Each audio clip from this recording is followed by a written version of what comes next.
Greetings, everyone. Hope all of you are having an absolutely fantastic day.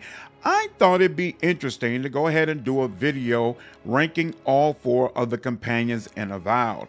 I know they certainly have not been developed as much as what we've come to expect from other Obsidian games, but at the same time, they have much more content than what we would see in the Elder Scrolls games that Avowed keeps getting compared to. And I know there's a lot of people who want to play Avowed, but they're waiting for the $70 price tag to come down a little bit because for whatever reason, they're not going to get Game Pass. So I think this information will be valuable to a lot of you. Let me know down in the comments which two party members you like using the most and any feedback you have on the information in this video. All the way at the bottom of the list, and I hate to do this to my girl because I really enjoy her and I think she's a fascinating character, but it is what it is. Giatta is number 4. So Giatta is an animancer who you meet in Fior Mes Inverno, and her parents recently died in a tragic accident during an experiment, and she's trying to finish her parents' work and figure out what's going on with the living lands and what is the source of the dream scourge. So she joined your party in the hopes of being able to assist you in doing that. It's really fascinating hearing her perspective on animancy. She has discussions with the other party members regarding their souls and wanting to do certain experiments on their souls. She definitely supports animancy. And it's interesting the way her parents come from Ovalia, but at the same time, she's never been there. So it's like she takes some of that culture, but she hasn't directly experienced it for herself. All of which makes her a very interesting person to talk to. I also like her character model quite a bit. I personally think Obsidian did a great job in making her look very attractive. So all of that is fantastic and ranks her very high in the party. Unfortunately, it's the mechanics where she comes up short, and consequently, it's hard to justify bringing her out in the party. Giatta is wholly focused on healing and support, whereas Avowed is definitely a game where the best defense is a fantastic offense, and you get more than enough abilities in your own skill tree to defend yourself as much as you need to. And what you really want is companions who will absolutely annihilate enemies on the battlefield. And so unfortunately, Giatta's skill set just doesn't work very well. So going over her abilities, I think definitely the best one is acceleration. And this is going to cause Giatta to increase the move speed and attack speed of all allies for 15 seconds. You can uprank this so that you'll also gain 15% damage reduction. You can increase the duration of this ability by 10 seconds, and any abilities activated while acceleration is active will have their cooldowns reduced by 50%. So basically it's haste, right? And that's really cool. Definitely enjoy it, but I would venture to say it's not quite as good as having an ability that will just annihilate a really tough boss that you're having issues with. She's got 2 other active abilities. First one is Barrier, and this is going to grant allies a shield that provides temporary health for 20 seconds. You can get an upgrade that increases the amount of temporary health granted. And there's another upgrade that when the barrier ends, all allies are healed in proportion to the amount of temporary health remaining. And then the final upgrade is triggered while barrier is active, and it prevents Giatta from being hit and knocks melee attackers back. So all the way around, it's going to make her more impenetrable and is going to provide your party with a lot more protection. But again, what you really want is straight up offense. And then finally, we've got Purification. Giatta is going to call forth a wave of energy that heals allies by 25% of their maximum health. You can boost this so it actually heals allies by 50% of their maximum health. There's also another upgrade that causes enemies within the range of Purification to be interrupted and knocked back, which can be very useful if you're facing chanters or priests or characters of that nature who have nasty spells you want to prevent them from using. And finally, there's the Essence Shielding rank up, which is going to increase the damage reduction of you and your allies by 20% for 15 seconds. So definitely very powerful in a pinch, but it's not going to do anything directly to harm enemies. And then finally, she does have a passive ability which causes her attacks to heal allies by a small amount. So this is actually really cool. It means you're going to be pretty much constantly during combat getting these small bits of increased healing and helping to ensure that your party is able to survive long encounters. Now, you can increase this healing by 20%. You can also cause reconstruction or grant temporary health to allies that are already at maximum health. So even if you're doing really good, she's going to help you to do even better in preparation for enemy attacks. So that's really, really cool. And then finally, there's a rank up that allows reconstruction to revive incapacitated allies when Giatta kills an enemy. Obviously, that's not going to happen all that often, but when it does, if you're really in a bad spot, it's going to allow you to get right back in the fight. So those are all of Giatta's mechanics. Again, I really, really enjoy her personality, her background. I think she's a fascinating character, but unfortunately with those mechanics, it just doesn't make much sense to bring her out into the party compared to the other options that you have. And so for most of my playthrough, she's been riding the bench. Next up at number 3, we have Marius. So he's a dwarf from the Galloway's Tusk area, and he's had to abandon that area for an extended period of time for a reason that is not clear until you get to the end of the game. I find Marius to be incredibly boring, incredibly dull. He spends a lot of the game complaining about just about everything that you do, unless you're siding heavily with the steel garrote, and then it kind of changes him up a little bit where he feels like you're looking out more for yourself and he provides better commentary. But that's not the playthrough that I've been doing, and most of the time he comes off as a wet blanket. Now this switches up slightly at the very end of the game, or at least in the last area of the game that he comes from. He's got a lot of content there where he can talk with different people, and so once you have more of that context, he becomes a little bit more interesting, but it takes way too long to get to that point. So honestly, Marius, from a personality standpoint, is the party member I like the least. But unfortunately, that is paired with what are probably the best mechanics across all of the party members that you receive. So his claim to fame is Heartseeker, and it is the highest single target damage ability that any of your companions are capable of. He's going to take aim and fire a piercing shot that always hits his mark, passing through any obstacles in his path.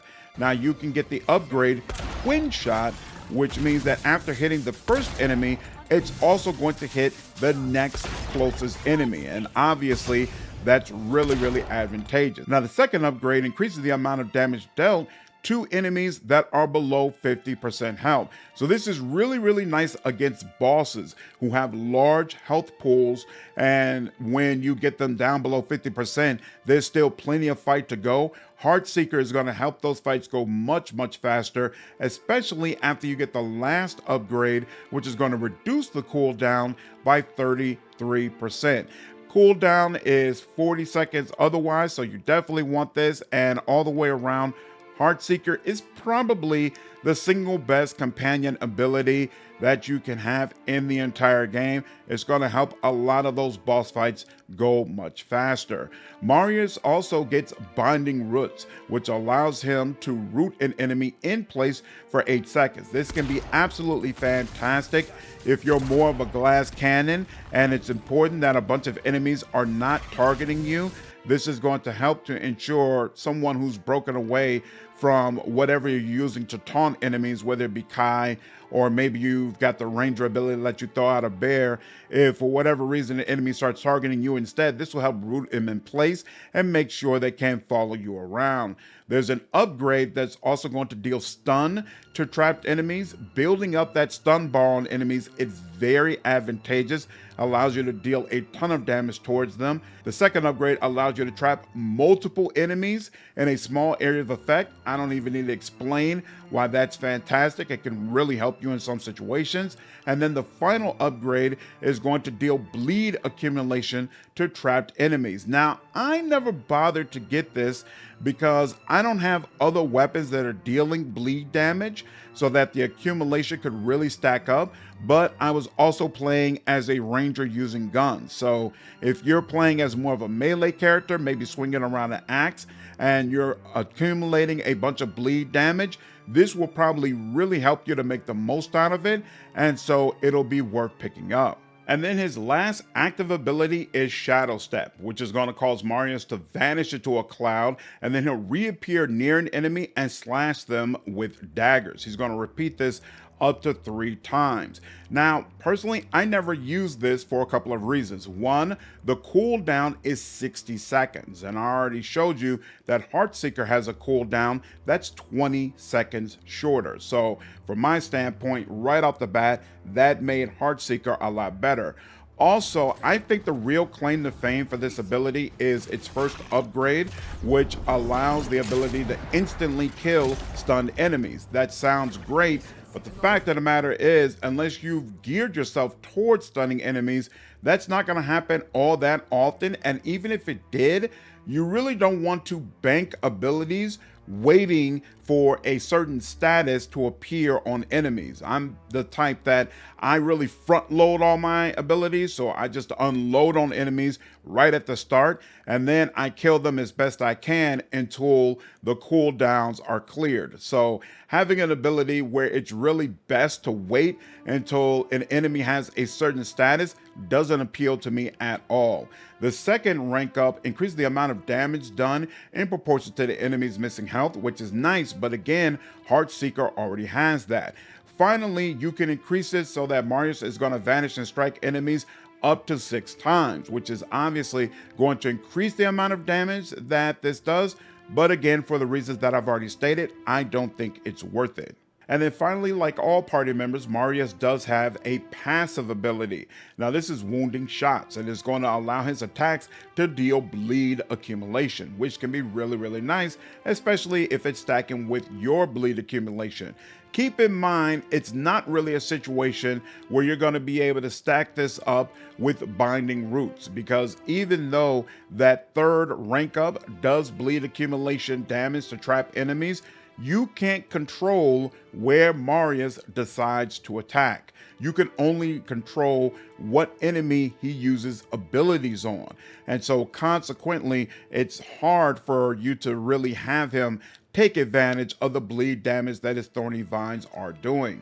The upgrades will cause his attacks to reduce enemy damage reduction, which is fantastic against bosses. His attacks can slow any hit enemies, which is going to make them easier to target. And then finally, his attacks can also reduce enemy damage. So basically, you can make it where his regular attacks will heavily debuff enemies.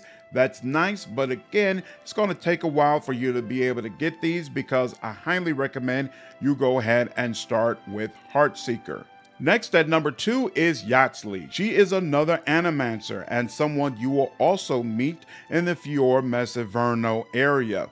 I really enjoy her voice acting. She is definitely the most hilarious party member that you get. I prefer the voice of Kai a little bit more for obvious reasons, but Yatzli is always fun to listen to. I also think it's interesting hearing the perspective of fans on the type of person that she is. There's really no in between. It seems like people either really like her or they absolutely cannot stand her. And part of the reason for that is Yatzli has a companion, a lover, who she talks about constantly, who she's obviously very loyal to and loves very much, but at the same time, Yatzli is a real big time flirt and uses sexual innuendo in her dialogue constantly, flirts with some of the other party members. It's a very interesting dynamic, especially in a game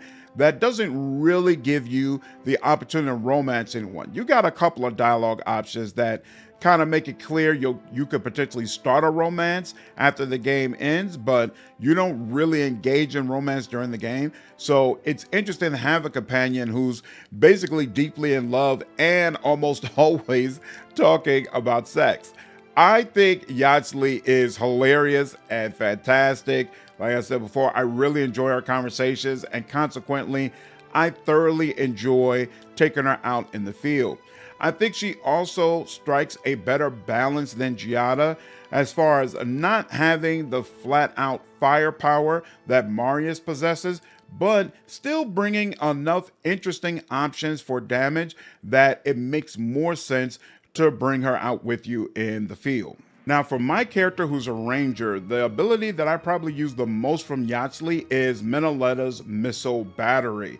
I do want to take a second to note how odd it is that in your companion's ability, the wizard who actually created this spell is listed, but in your wizard skill tree, when you look at the different spells, it does not actually list the archmage associated with it, which was always a big part of Pillars of Eternity. That's such an odd choice. I don't understand the reasoning behind it, but moving on. When you activate this ability, Yatzli is going to conjure a volley of arcane missiles that seek out nearby enemies. So this could be a great way to really mop up trash mobs. The upgrades will increase the rate of fire for missiles, they'll increase the maximum range of missiles, and missiles from the battery can deal shock accumulation, which is useful for me because I have a pistol that's dealing shock accumulation damage as well. So that's all going to stack up and help to ensure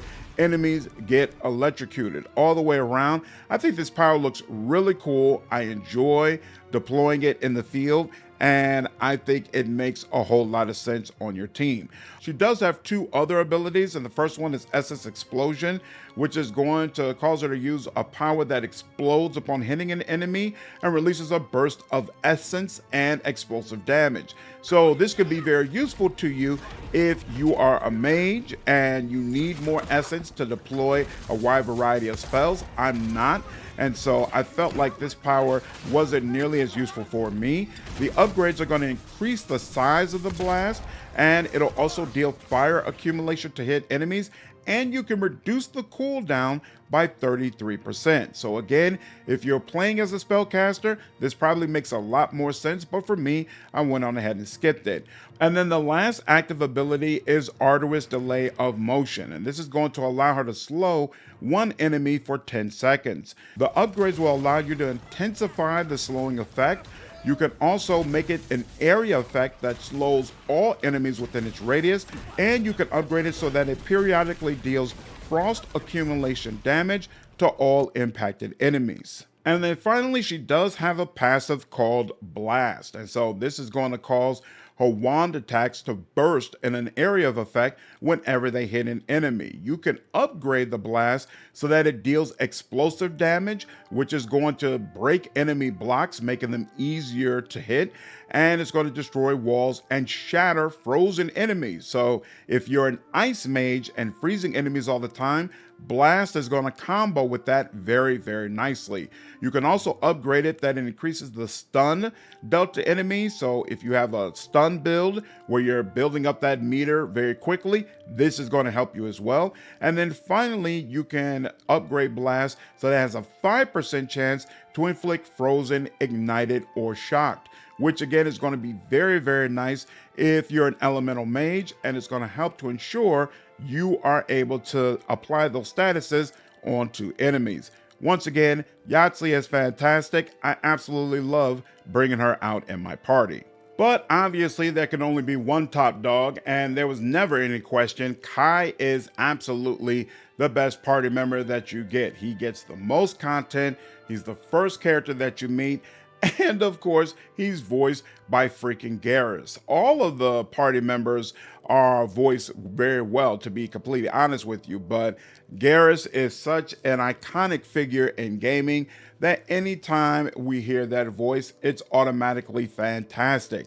Kai actually has a really cool backstory as well. He is from Royalty and he participated in the events of Deadfire and then decided to flee and come to the Living Lands. He joined an Amor settlement called the Thirdborn, but then he ended up having to leave under suspicious circumstances that you'll find out more about as the game goes on. Great storyline, and I feel like he has a lot of really cool content.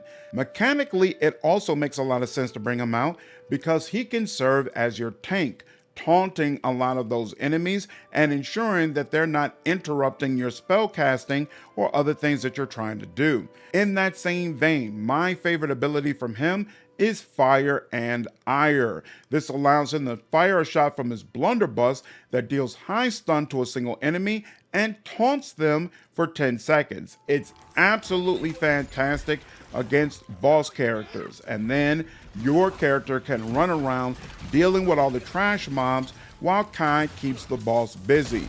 The upgrades will allow this power to ignite the target, dealing significantly more damage, and it can greatly increase the amount of stun dealt by this ability. So this is going to really allow you to rack up that stun meter if you have the weapons that allow you to do that. Finally, your cooldown with the ability can be reduced by 50%, bringing it to 20 seconds, and the duration of the taunt is 10 seconds. So really, you can lock a boss down and ensure it's going to focus on Kai for the vast majority of the fight.